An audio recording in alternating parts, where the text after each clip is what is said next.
Antoine, qu'est-ce que tu fais sur cette moto ? Eh bien, je vais faire l'étanchéité des cylindres, notamment l'embase. Grand classique sur les vieux flats. Avec le temps, tu sais, il fuit en dessous. C'est quoi, c'est les collerettes de... Oui, on appelle ça les colonnettes, c'est-à-dire essentiellement les redescentes d'huile. La fameuse colonnette moutarde. Voilà. Ça, c'est un R100 RS qui a été boosté avec un Delorto. Oui, tout à fait. Bon, ok. Je sais pas. Bon, donc, première phase, démontage. Alors, le plus dur, c'est de démonter les silencieux.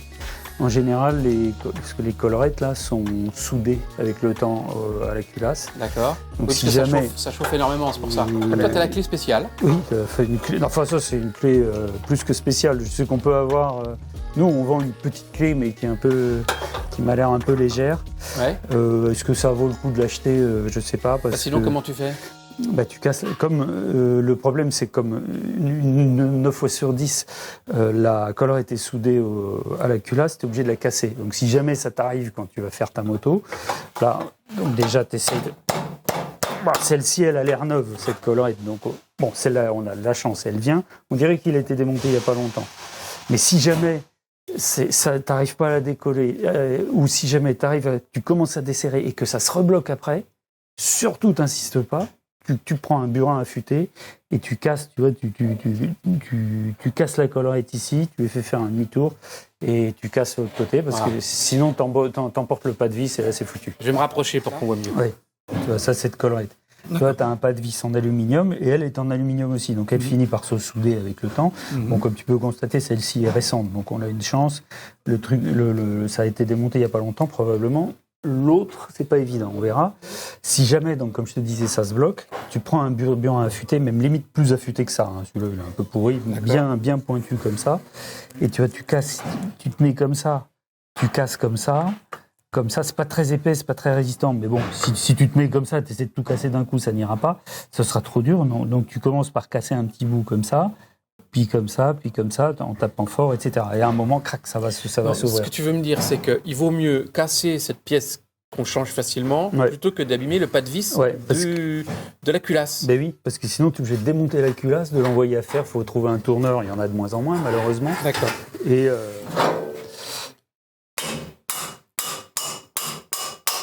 On le tourne. On a vraiment de la chance. La question que je te posais, c'est, sérieusement, tout le monde n'a pas cette clé. Non. Si jamais tu fais un démontage, comme 9 fois sur 10, la collerette est bloquée, tu essayes de la débloquer avec un... Attends, une seconde. En tapant voilà, tu prends un chiffon pour pas trop blesser la bête, tu te mets comme ça, et tu cales le burin quelque part, et tu tapes comme ça. Si ça vient, t'es sauvé, et puis t'essayes, si t'as pas trop abîmé ta collerette, voilà quoi. Sinon, vous, à l'atelier de Roule Toujours, sur le site, vous vendez une clé ? Oui, elle est pas mal, mais je crois que ça vaut le prix d'une collerette, voire de deux. Donc si c'est pour un démontage, il faut peser le pour et le contre. Je crois qu'elle vaut pas si cher, mais bon. Oh, ça, je trouvais ça joli, ça. Disons qu'une fois que tu l'as utilisée, ça se démonte pas tous les jours, donc tu la revends après peut-être. Non, tu l'accroches dans ta chambre, au-dessus de ton lit. Oui, tu peux. Voilà, donc ça c'est presque le plus dur. Donc pour retirer l'échappement, il faut donc desserrer les collerettes, on vient de le faire. Desserrer ces petites colliers de support parce que sinon il ne viendra pas. Okay. Donc tu les enlèves. C'est en même temps que les axes moteurs. C'est l'axe moteur, c'est fixé sur l'axe moteur, d'accord. Voilà. De côté. Donc là... Là, il n'y a plus qu'à taper dessus, donc il faut prendre un maillet. Un maillet, ok. Il faut le faire à froid, parce que si en plus les tubes sont chauds, ils vont ramollir, tu vas les déformer. Ça a déjà été le cas ici, je vois qu'ils sont... Okay. Non, tu fais ça progressivement, un côté, l'autre, un côté, l'autre, et ça finit par venir. Il ne faut pas taper trop fort. Ah, donc là, il est un peu dur. Il est un peu dur. Je vais prendre ça, c'est un maillet un peu plus doux. Enfin, comme ça évitera... C'est plus doux, tu peux taper plus fort. Par un phénomène de...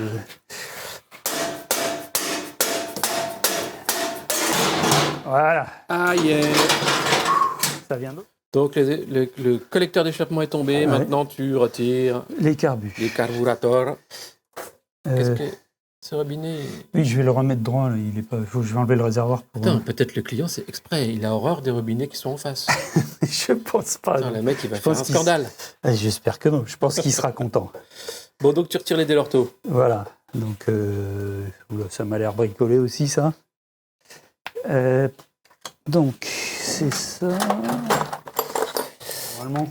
Donc là, je filme. Qu'est-ce que je vois? Ça, c'est le joint de culasse. Oui, qui fuit. Fuit, d'accord. Le culasse, c'est ça. Le cylindre, ça, c'est ça. Le cylindre, c'est ça. Donc, les joints en dessous dont tu parlais sont les joints caoutchouc, là. Ouais. Et puis ici, tu as... Et le joint d'en base qui est voilà. là. D'accord. Break. T'as cassé un truc. Oui, c'est en voulant enlever la durite pour avoir un petit peu plus de place. Le truc m'est resté dans les mains, mais bon. Il t'est foutu, hein? Oui, je crois que vu la couleur, mais j'en ai en stock normalement. Ok. Mais d'ailleurs, c'est curieux cette affaire. Ah non, c'est bon. Et là, tu retires le réservoir, donc? Oui, parce que je voudrais remettre le robinet de l'autre côté dans le bon sens. D'accord. Donc... Mais... Ah bah tiens, regarde. Celui-là aussi, il a cassé. Toutes les plastiques, tu vois, tu commences un truc, tous les plastiques sont recuits. Tu touches, oui, alors le problème qui se pose, c'est le client, il était venu pour 2 fuites d'huile, il repart, il a des trucs, d'autres trucs changés, c'est normal, c'est une vieille moto. C'est ce que j'explique aux gens, c'est un accord tacite. On prend le risque de réparer des vieilles motos.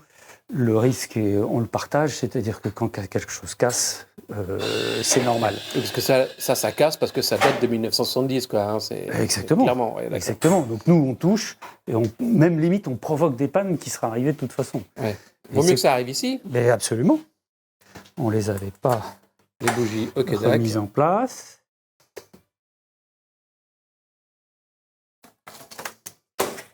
Je vois que tu as mis un bidon. Tu fais la vidange? Oui, parce qu'on va aussi faire l'étanchéité du joint de carter inférieur. Comme ça, tu es obligé de vidanger. Ok. Comme ça. De toute façon, là, tu mets un petit bidon d'huile que tu as recyclé parce que quand tu ouvres, évidemment, il y a de l'huile qui coule dans tes manches. En gros, oui. L'eau des nouilles me coule le long des coudes, ça me chatouille. Ce serait-il pas une contrepétrie? Quel beau métier, professeur. Ah oui, ça aussi. Oui. J'aime beaucoup quand je cours. Celle-là, je me la répète souvent. Quand tu cours. Donc là, parce que là, tu fais sans nous dire ce que tu fais. J'ai vu que tu dévissais des vis, mais enfin... Oui, c'est un peu l'eau au quotidien du mécanicien. On fait que dévisser et revisser. Cache-culbuteur, il y a 3 vis. Voilà, une vis centrale. L'écrou central, chromé, magnifique. Bon, celui-là, il a fonctionné. Qui fut chromé jadis. Oui. Et donc, les ingénieurs, toujours, même à l'époque, déjà, ils avaient des petits soucis. Ces vis sont super chiants. Enfin, je dois avouer qu'il y en a. Ces écrous sont super chiants. Elles sont notamment chiantes à remettre. Oui. Voilà. Donc là, tu fais comme ça et t'atteins. Un petit peu. Et on va défaire l'autre côté. Parce que ça va couler. Ça coule un petit peu, bien sûr. Oui. Ok, on fait l'autre côté.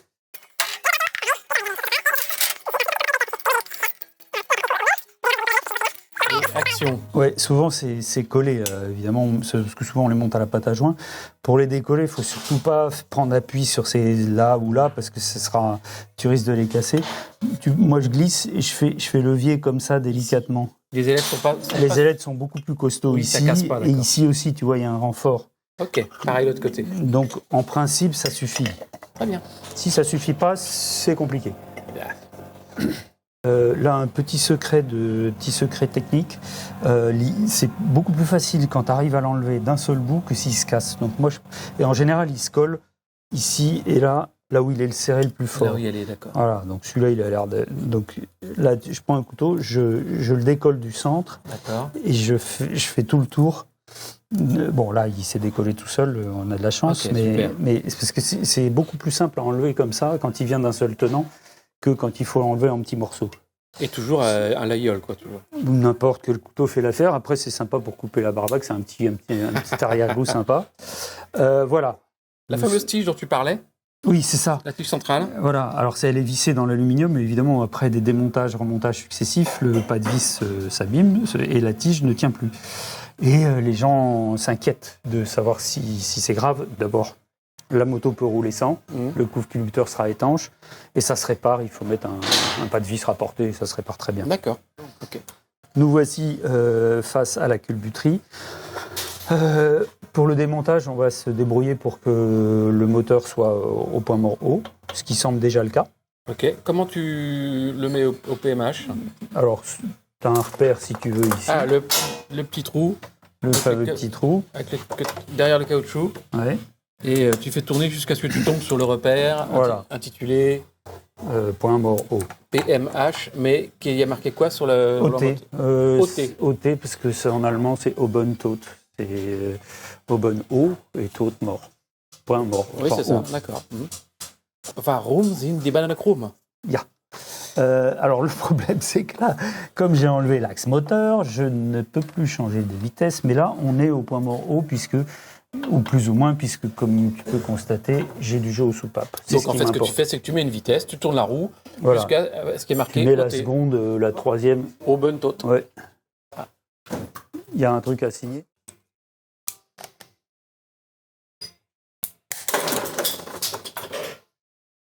Il n'y a pas de déformation du serrage. Un conseil, quand tu vas t'occuper de la tienne, sous mon haut patronage, n'enlève pas ça. Ce que tu viens de faire, il ne faut pas le faire. Voilà, parce que tu as des petits roulements à aiguilles. Attends, là. Je vais faire la mise au point dessus, qu'on voit bien. Tac. Il y a plein de petites aiguilles à l'intérieur. Voilà. Et là, si tu enlèves l'axe, elles vont toutes s'en aller. Et là, tu ne les plus jamais te germer. Donc, tu seras obligé de changer ces fameux roulements. Et ils sont très chers. Alors, c'est bien de les changer. C'est bien de changer roulement et axe. Ça diminue vachement les bruits de fonctionnement. Mais le prix est dissuasif. À une époque, ça coûtait déjà 20 € le roulement multiplié par 1, 2, 3, 4, 5, 6, 7, 8, plus les axes. Et les axes ça coûtait à l'époque 20 ou 30 € pièce, encore x4, donc tu avais déjà un certain nombre de... Et là, les axes sont devenus prohibitifs. Ok. Petit détail aussi, comme tu peux constater, ici tu as une espèce de petit rond que tu n'as pas de l'autre côté. Ok. Et en fait, ce petit rond, c'est un trou d'usinage qui permet d'usiner un trou de graissage qui a été bouché. Qui a été bouché et qui permettait de fabriquer ce petit trou de graissage en fait qui part de l'axe et qui arrive là pour graisser les culbuteurs. Et en fait, il y a une circulation d'huile qui est essentielle pour le fonctionnement. Bien sûr. L'huile remonte par le haut, par les axes supérieurs, graisse les roulements de culbut et redescend par nos fameux tiges de passage de tiges de culbuteur. Il faut les mettre en haut, quoi. Il faut les mettre en haut, absolument. Oui, ok. Et si au démontage, tu vois qu'il manque... Alors là, c'est un trou d'usinage. Sur les séries 7 plus récents, c'est juste un coup de pointeau. En fait, c'est très simple. Tu le vois, le trou d'usinage. Donc, c'est un repère. C'est un repère. On met toujours vers le haut ce repère-là. D'accord. Ça, c'est les tiges de culbuteur. RAS. Non. Ça ne se vérifie pas, ça ne se change pas, ça ne se mesure pas, ça ne se rien. Si, ça, tu peux vérifier si elles ne sont pas faussées. Ça peut arriver, mais c'est plutôt rare. Okay. Ensuite. Les deux autres. Le cylindre, il commence à bouger. Ah, c'est pas collé à mort. Dès que tu desserres, ça y est, c'est... Donc ici, par contre, tu as une rondelle très importante. Parce qu'elle va tomber, forcément. Tu ne peux pas la récupérer comme ça, mais elle va tomber. Voilà. Et là, tu peux prendre un petit maillet pour... Oh, tu vois, elle vient toute seule. Alors là, tu mets ta main dessous parce que pour récupérer, justement, les fameuses rondelles que tu vois... Les rondelles, parce que les écrous qui sont à l'extérieur. Voilà. Tu vois, en plus, elle est un peu usinée propre. Tu vois, il y a un petit chanfrein. D'accord. Très joli. Bon, tu vois, il y a, comme qui dirait, ça fait un bon petit moment que... Oh, c'est cradoc. Ça fait un bon petit moment que ça fuit, je pense. D'accord. Ah ben, il roule, hein, le monsieur, il est dessus toute la journée. Ok, c'est bien. Et la moto n'était pas prête et je lui ai proposé un K75 et il veut pas. Il veut sa moto, il veut son flat. Il n'y a que ça qui compte. Pourquoi tu t'attaques à ce carter, là, maintenant ? En fait, il y a deux possibilités pour faire tourner le moteur et le mettre au point mort haut. C'est soit avec la roue, mais c'est pas super précis et un peu chiatique. Surtout que là, en plus, je peux pas passer la vitesse puisque le sélecteur est tout mou. Donc tu démontes. J'enlève le carter et je vais tourner par la vis de l'alternateur. Avec une clé. Avec une clé. Ce sera beaucoup plus précis. D'accord. Parce que tu vas comprendre pourquoi j'ai besoin que ce soit précis. C'est que je vais laisser le piston dans le cylindre pour pas déplacer les segments. Parce que là, on fait que l'étanchéité, on fait rien d'autre. On fait pas de... Ah, tu vas nous montrer ça. Donc là, il y a 3 vis. Il y a 3 vis. Il n'y a pas un risque de court-circuit quand on Alors tire si, normalement, il est conseillé quand on est novice, rien à voir avec les vis, Quand on met des vis neuves ou quand on est novice? quand on n'a pas de vis, Quand on démonte ce carter, il est conseillé de faire quoi? de débrancher la batterie, D'accord. enfin le négatif de la batterie, Ok. c'est ce qui est le plus simple, parce qu'en fait, il y a le pont de diode en haut, et le pont de diode, il est avant contact. Et Donc il a il les- est branché sur la batterie Et en puis, il a les permanence. pattes à l'air. Il a les pattes à l'air, et donc pour dégager le pont de diode au Sinon, ça fait maximum. quoi? Ça fait un petit court-circuit. Allez, ça peut faire un gros court-circuit. Ah oui. Donc, pour faire tourner le moteur, là, tu utilises clé Les Allen clés pour centrales, la- ouais. D'accord. Voilà. Donc quand ça tourne en marche normale, il tourne dans le sens des aiguilles d'une montre. D'accord. Ouais, parce qu'on ne fait pas tourner à l'envers. Bah, tu peux, mais si c'est pour caler quelque chose, si tu tournes à l'envers, il faut refaire un petit tour pour bien tendre la distribution. D'accord. Tu vois, je fais tourner et nous avons le piston qui coulisse. Ah, non, je me mets au point le plus haut, qui est ici. D'accord. Et alors là, c'est la mission la plus délicate, c'est de décoller en fait le cylindre, de le tirer, mais pas le tirer d'un coup sec. Mais, Il faut attends. laisser le piston Ouais, il dans faut que les... tu nous expliques ça. J'ai pas compris ce que tu faisais là du tout.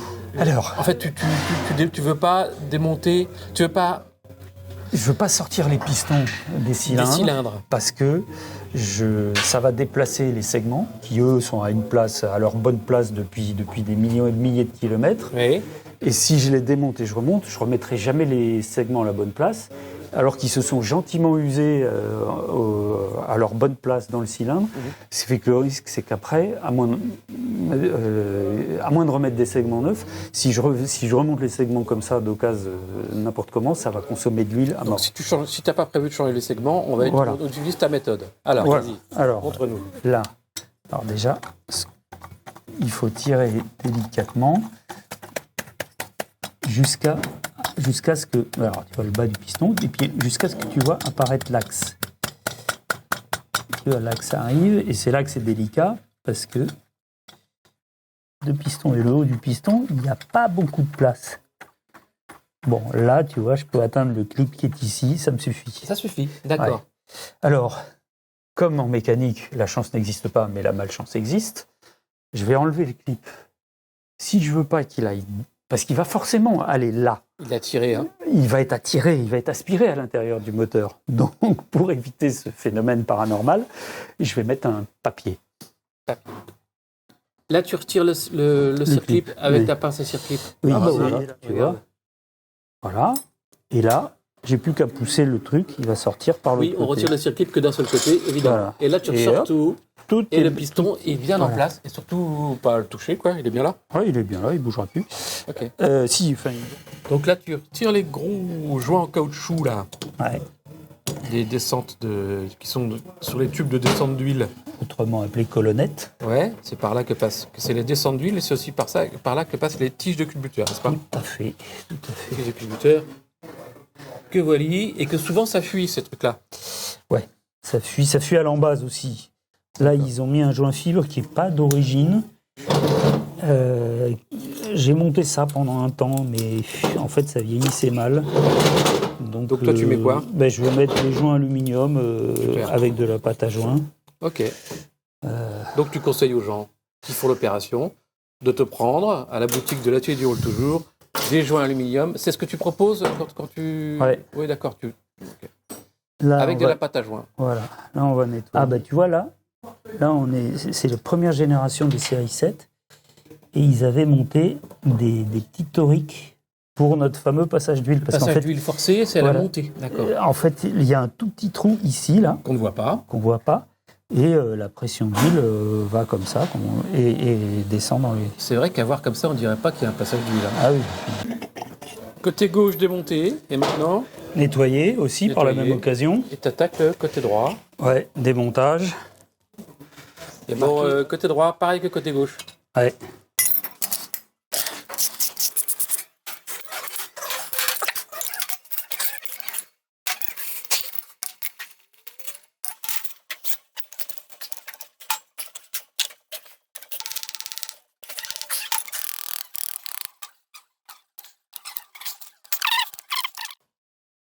Donc une fois que tu as démonté ce nettoyage, c'est vrai que c'est bien crade, passage à la fontaine. Tu as retiré le carter inférieur Ouais. après avoir vidangé évidemment ce qu'on a vu tout à Ouais. l'heure. Ce que je vois là, c'est la crépine pour Ouais. Qui vient pomper l'eau. qui vient pomper, Tu pomper l'huile. Hop. Donc bien racler les joints. Puis tu vas le nettoyer parce qu'il y a de la bouillasse au fond. Ouais. Ok.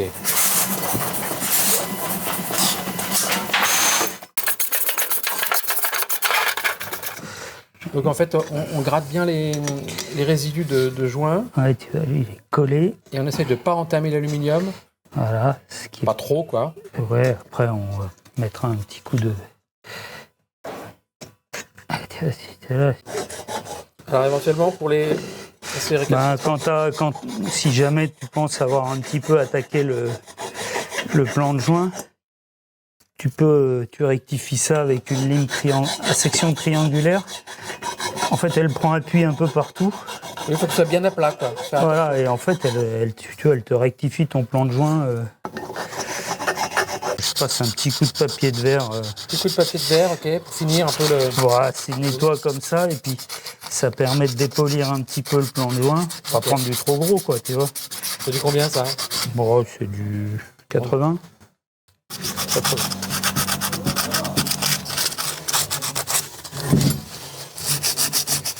Donc, l'embase.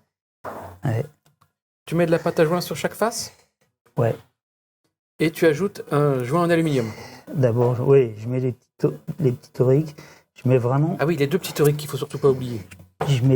très peu de pâte parce que si jamais tu bouches les trous de. Ah oui, il faut pas que ça déborde et que ça bouche le trou d'alimentation en huile. C'est un kit que tu achètes, ça? Comment ça On a fait des kits de joints, alors faut faire gaffe parce que il y en a à peu près autant que de motos. Mais donc, c'est disponible sur la boutique de l'atelier du Roule Toujours. Absolument. Donc, tu étales bien avec ton doigt sur les deux faces du joint Ouais. et tu retires l'excédent, donc, pour pas que ça aille Ouais, déborder. il faut que ce soit vraiment bien régulièrement mis. De toute façon, tu vas voir qu'en serrant, même en mettant très peu, ça déborde quand même. D'accord. Alors, ces petits joints, ils ont un petit repère là. Il y a un trait Il y a un Ok. trait qui indique qu'il faut. dessous, c'est ça? Qui indique surtout qu'il faut les mettre bien parallèles. Ah, ok. C'est des joints asymétriques ou... Ah, ils sont totalement asymétriques puisque le cylindre est en biais. D'accord. Alors, tu les mets bien parallèles, tu vois, avec les petits repères Ok, les repères vers le bas, ok. vers le bas, Ok. et comme ça. Et puis donc surtout, là, t'en mets ici bien comme il faut. Ouais. Parce que là, si tu mets pas de pâte à joint, ça fuit souvent. Ça fuit, ouais, c'est pas... Après, une fois que c'est mis, tu verras, il y a une petite manœuvre pour les mettre bien en place. Parce qu'en fait, la rondelle, là, elle est mobile. La rondelle, c'est-à-dire? L'espèce d'épaulement, là. Ah oui, Alors, au début, je pensais que c'était tout le tuyau qui était mobile, mais en fait, apparemment, non, c'est que la rondelle. d'accord. Et tu tapes dessus, et ça enfonce, ça met en place bien comme il faut le... Donc maintenant, t'en manches. Donc tu as bien ressorti la le piston. Voilà. Tu manches et tu vas pouvoir renfiler. D'accord, ok. Tu disais, avant de mettre la pâte à joint, il faut dégraisser. Hein. Ah oui, faut dégraisser autant qu'on peut. Ouais, avec ce qu'on a, c'est-à-dire, par exemple, pour ceux qui n'ont pas de nettoyant pour frein, ils peuvent utiliser Ah bah, tu peux utiliser de l'essence. Alors là, l'essence. l'essence d'aujourd'hui, l'essence sans plomb, c'est du décapant. essence. Donc là, tu as remis un chiffon, tu remets ton clip. Voilà, alors quand tu mets le clip, toujours bien s'assurer qu'il a bien fait clic. Alors un conseil aussi, il y en a dans le feu de l'action qui font démarrer la moto tout de suite après. Ah, C'est pas plus mal d'attendre que la pâte à joint elle sèche. soit bien sèche parce que ça... Là, c'est pareil, le joint de culasse se monte à sec, Bien dégraissé, toujours. toujours bien Et dégraissé. à jaune culasse, on ne met pas de pâte à pata. Que On ne met pas de pâte à joint sur la jaune C'est ce culasse. que je dis, surtout pas, ça se D'accord. monte à sec. Ok, d'accord. Et j'ai pas dit avec une poignée de gravier. Et à sec et sans élan. Ok. J'avais déjà dégraissé et tu vois, il y a encore de la merde. La pâte, lui, il a un sens. Pas d'écriture, écriture. Écriture vers toi. Vers le haut moteur. Ouais. vers En fait, tu l'extérieur. peux pas te tromper parce que quand tu le mets comme ça, en fait, les trous tombent pas en face, tu vois. Ah, bah, très bien. Donc, quand les trous tombent pas en face, on ne force pas, on le retourne. Voilà. Sur moteur, hein, donc je la remets comme elle était. Voilà. Donc là, on remet les tiges de culbuteur. Oui, parce que sinon, ça ne marchera pas. Ben, ça marchera beaucoup moins bien. Bien propre, tant qu'à faire. Alors là, il ne faut pas trop traîner, parce que plutôt la pâte à joint sera à sa place. Ah, il ne faut pas traîner à serrer. D'accord. Oui, donc pas se tromper de culbuteur. Les culbuteurs, ce que tu fais, tu les mets. Alors, tu notes que j'ai commencé par ce côté. C'est le côté que j'ai laissé au point mort haut, c'est-à-dire au moment où il est censé être l'explosion. Okay. Ça, il y a un petit épaulement, un petit chanfrein là. Le chanfrein, joli, le chanfrein, tu le mets côté écrou. Ok. Comme ça. Alors, il y a deux types d'écrous. Ça, c'est l'écrou normal, un écrou normal à 6 pans qui vient là. Et les écrous des culbuteurs, ils ont pareil, ils ont un petit épaulement. Ah, il y a un épaulement. C'est pas les mêmes. Non, c'est pas les mêmes. De toute façon, ils n'ont pas la même couleur. Donc, et même, ils n'ont pas la même viscosité. Mais ils sont gras. Ils sont gras. Alors, ça. Donc, tu as bien remis, comme tu l'avais dit tout à l'heure, Oui, le bidule en haut. Là, Alors, la blague, c'est de remettre celui du dessous. Ça en haut. Quand tu as le coup de main. Bon, moi, ce que je fais dans un premier temps, je plaque tout. Ok. Je m'en fous de savoir si les culbuteurs sont en place ou quoi. Je commence par tout mettre en place. Et comme tu peux constater, à l'embase, tu vois, oui, ça même le tout petit peu que j'ai mis a déjà... Alors, ce qui est cool, c'est que toi, tu utilises de la pâte à joint grise, ouais. Couleur aluminium. Ouais. Hein, parce que les gros gougnafiers qui mettent de la pâte à joint bleue, pourquoi pas mauve? Oui, je sais pas, sont les fabricants, c'est pour faire une ségrégation entre les professionnels et les amateurs. Donc l'amateur est puni. Il a du bleu. Et il a du bleu. Bon, là, j'ai pas serré au couple pour l'instant, j'ai juste mis en place. Mis en place, d'accord. Et c'est là où, donc là, je serre à la louche, comme ça. Là, je regarde, tu vois, les comme ça en vrac.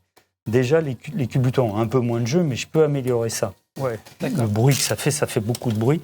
Donc, ce que je fais, une fois que, tu vois, c'est un peu en place, je tapote un peu, je fais quelques vibrations comme ça, et je le maintiens serré à la mano. D'accord. Je serre le bas, et je serre un peu, et je tape sur le haut, comme ça, et ça y est, il n'y a plus de jeu. Voilà, il n'y a plus de jeu. Alors après, si tu n'y arrives pas, il y a des cales d'épaisseur, mais en général... Donc, je prends la clé dynamométrique, magique, et je serre à 40. 40 en l'occurrence. 40 Newton-mètres. Tous les flats ou il y a des variantes? Tous les vieux flats, ouais, ils disent 38, mais tu mets 40 parce que ça bouge tout le temps. D'accord. Donc tu mets 40. 40 Newton-mètres. Voilà. Ça fait combien en mètres kilos? Pareil. Ça fait 4? Je sais plus. Donc tu maintiens bien comme ça l'outil, parce que si tu fais comme ça, ça va fausser ton serrage, et puis surtout ça va forcer. Donc tu le maintiens bien perpendiculaire, et tu essayes de serrer lentement en une seule passe, jusqu'à ce que ça claque. Tac, d'accord. Parce que si tu reprends, ça va claquer plus tôt que prévu.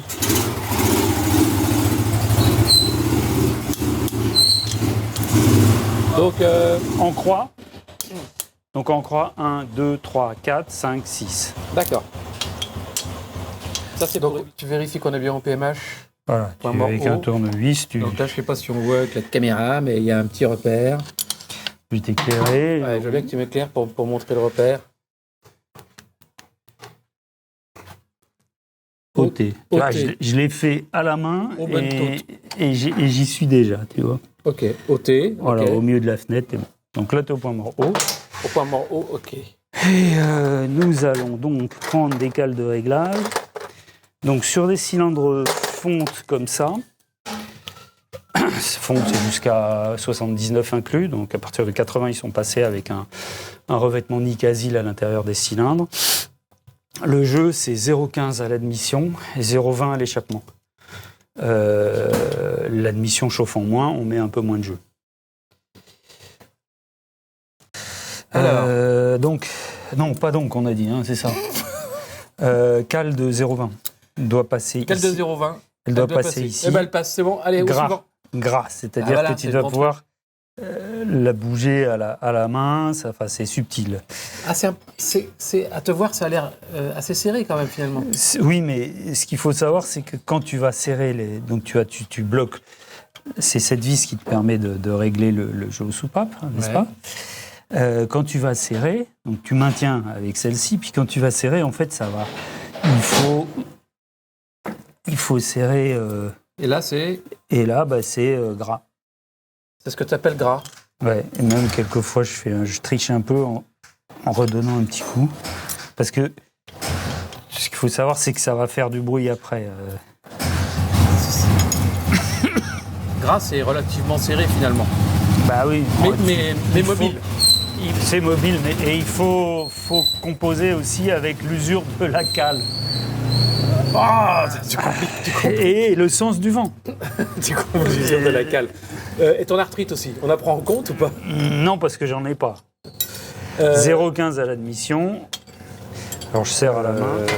Donc là, tu fais un tour de moteur pour être au point mort haut de l'autre côté. Oui, parce que sur ces moteurs-là, quand il y en a un qui fait une étincelle, faut pas les deux pistons montent et descendent en même temps. Oui. Mais il n'y a pas les deux étincelles à la fois de chaque côté. D'accord. C'est une étincelle, une bascule. Tour à tour. Tour à tour, une bascule, une étincelle. Donc, cylindre droit, rebolote, hélice de d'air, Ouais. un coup de pâte à joint Léger. léger, de chaque côté, Bien réparti, sans excès. sans excès.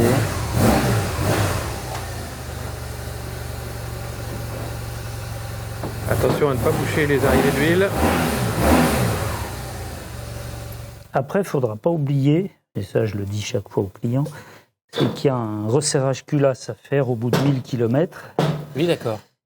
Sinon, l'étanchéité risque de ne pas tenir longtemps.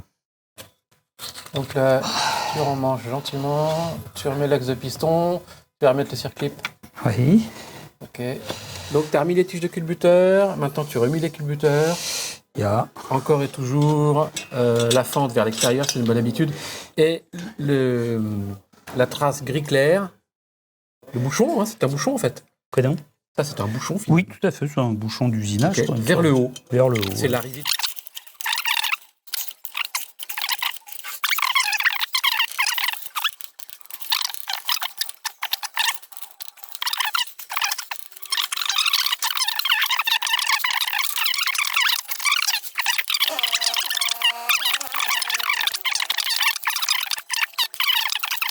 Comme je te disais, il y a un réglage possible.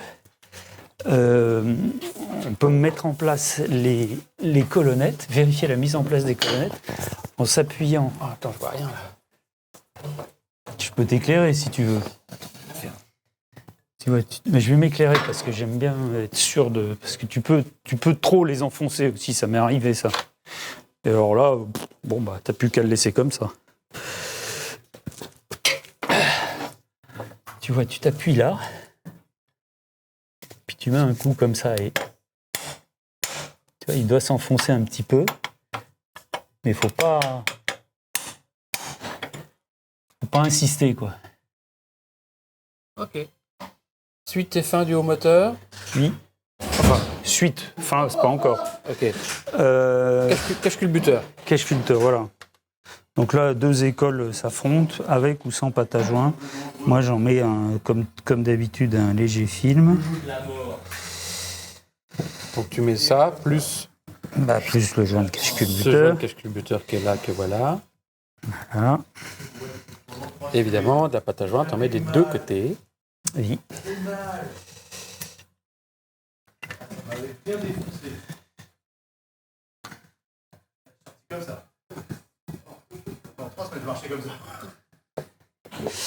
Donc, petit détail sans grande importance. Ici, tu as un petit R pour right. Donc ça, c'est le cache-cube droit. En fait, je ne sais pas pourquoi ils ont fait ça. Il y a un sens. Oui, parce qu'en fait, ils sont parfaitement symétriques. Tu peux mettre le droit à gauche, le gauche à droite, le droit dans ce sens, le droit dans ce sens. Ça n'a aucune importance. Donc, tu fais comme tu veux. Si tu es perfectionniste, tu mets le R vers le haut. Je me demande d'ailleurs si, tu vois, je vais peut-être le mettre dans l'autre sens parce que tu as vu, il n'est pas beau là. Donc, à mon avis... en train de foutre en l'air tout mon beau joint. Oui, ce sera peut-être plus joli comme ça. C'est le côté qui a frotté. Voilà. Les virages. Qu'est-ce que le buteur gauche, même punition. Même motif. Alors, question, comme tu mets plein de pâte à joie, c'est pas trop chiant à démonter, c'est pas trop collé? Si, alors ce que je fais, je triche un peu et je laisse je fais de l'anti-pâte à joint. Je laisse... je dégraisse pas à mort le truc. Tu dégraisses pas trop, d'accord. Voilà, ce qui fait qu'en fait, la pâte à joint tient pas trop, en fait. C'est l'idée. Okay. Sinon, c'est l'enfer. Jamais déjà, ça, quoi.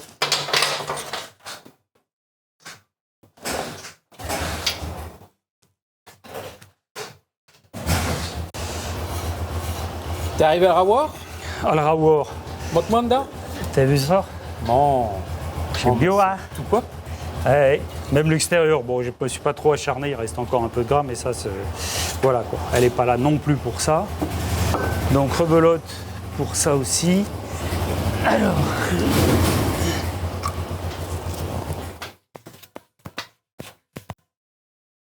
Carter d'huile. Tout pareil. Tout pareil, pâte à ouinge.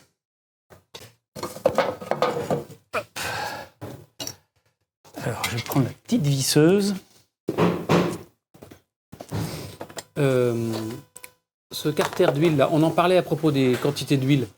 Ce carter d'huile, là, il en existe plusieurs modèles qui peuvent aller sur l'une ou l'autre moto indifféremment. Pas tout à fait indifféremment, parce que il y a un problème, tu sais, avec la béquille centrale. Si tu mets un trop gros carter... Ça, c'est un gros carter ou un petit carter? C'est un moyen. C'est un moyen carter. Voilà. Salut. Ça va? Ouais. Sonne, hein. Je suis là un peu coincé là. Edouard va s'occuper de toi. La sacro-sainte la visseuse. Visseuse.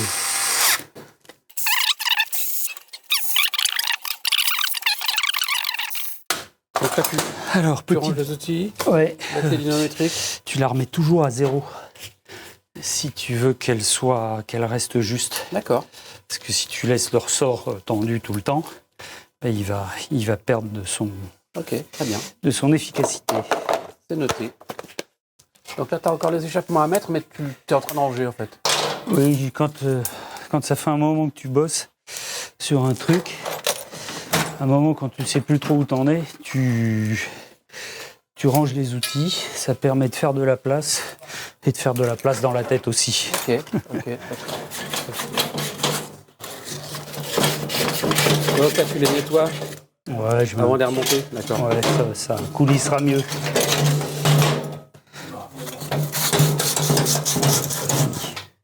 Ça, c'est de la graisse. Graisse haute température.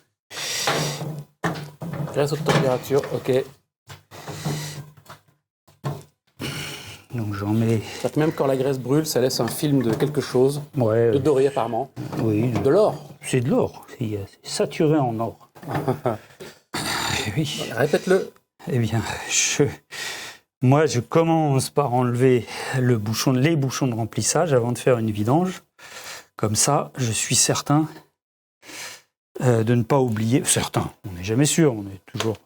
Mais de ne pas oublier de mettre de l'huile. Il y a un joint conique, comme ça, enfin une sorte de butée conique, et tu as son copain qui vient là avec une fente.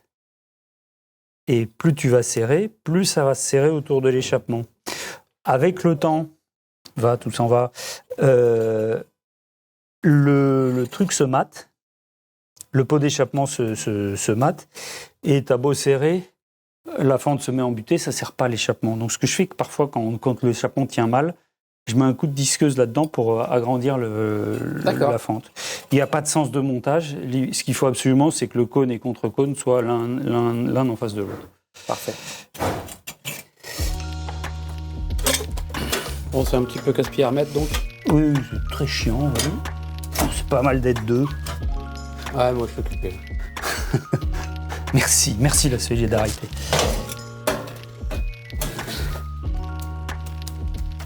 Voilà. Quand ça fait tac, c'est que t'es embuté. Ok. Donc ça y est, tu as remonté les échappements. Alors je vois que les carbus sont pas encore accrochés. Non. Et que le carter avant n'est pas encore refermé parce qu'il y a deux choses que tu vas faire. Ouais.